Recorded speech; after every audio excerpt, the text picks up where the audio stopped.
This is Twit.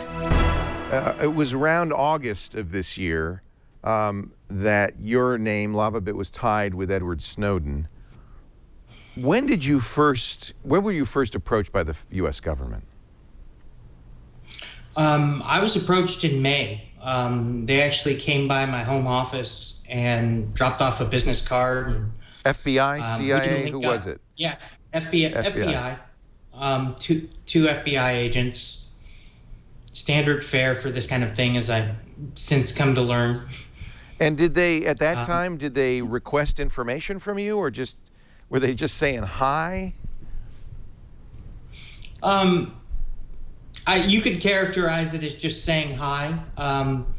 They came by to introduce themselves, and it was all on the presumption that they wanted to streamline the process of serving me documents and get my company enlisted in the InfraGard program, which is the partnership between private industry and the federal government when it comes to law enforcement. Had you been subpoenaed before for email records?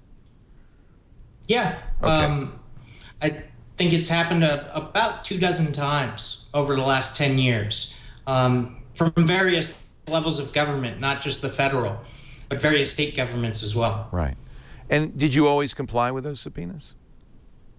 Yeah. And technically, I complied with the subpoenas I got this summer. I just was so taken aback by their scope and what they were demanding that I felt I had to shut down as a result of that compliance. What were they asking for?